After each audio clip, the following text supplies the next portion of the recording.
इतिहास की किताबें अक्सर योद्धाओं की उम्र लिखती है, लेकिन क्या आपने कभी 6 साल और 9 साल के योद्धाओं की कहानी सुनी है? ऐसे योद्धा जिनके हाथों में तलवार नहीं थी, लेकिन उनका साहस पूरे साम्राज्य को हिला देने के लिए काफी था।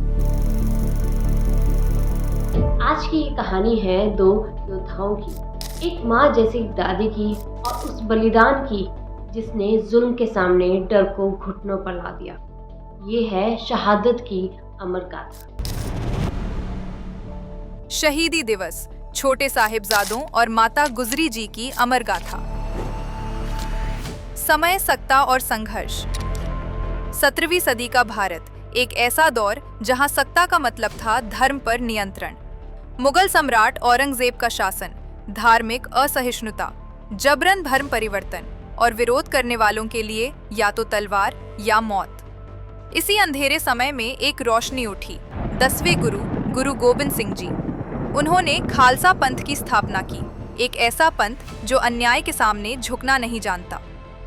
गुरु जी के 4 पुत्र, अजीत सिंह, जुझार सिंह, जोरावर सिंह और फतेह सिंह। आज हम बात कर रहे हैं उन 2 छोटे साहिबजादों की, जोरावर सिंह जी 9 वर्ष और फतेह सिंह जी 6 वर्ष।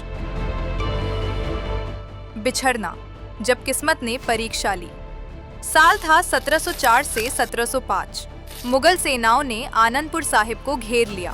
संगत का कहना मानकर गुरु गोबिंद सिंह जी को किला छोड़ना पड़ा।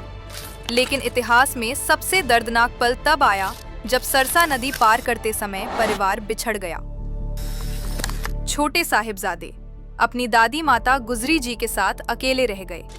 एक सेवक गंगू ब्राह्मण साथ था जिस पर भरोसा था, लेकिन उसी भरोसे ने विश्वासघात किया। वे पकड़े गए और सरहिंद ले जाए गए। ठंडा बुर्ज, आस्था की अग्नि।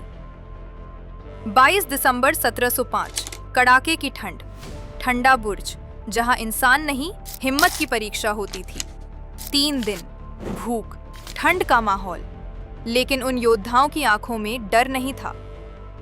26 दिसंबर, फैसला सुनाया गया, जिंदा दीवार में चुनवा दिया जाएगा। 6 साल के फतेह सिंह, 9 साल के जोरावर सिंह। कोई चीख नहीं, कोई रोना नहीं, सिर्फ वाहेगुरु, वाहेगुरु। दीवार गिर गई, लेकिन उनका साहस आज भी खड़ा है। उसी रात माता गुजरी जी ने भी प्राण त्याग दिए। शहादत की गूंज और विरासत। बड़े साहिबजादे गुरु साहिब की आंखों के सामने चमकौर की जंग में शहीद हो गए।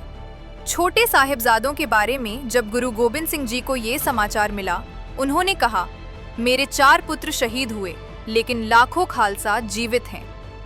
शहीदी दिवस सिर्फ एक तारीख नहीं, ये एक याद है कि जब जुल्म ताकतवर हो तो भी सच्चाई उससे ज्यादा ताकतवर होती है।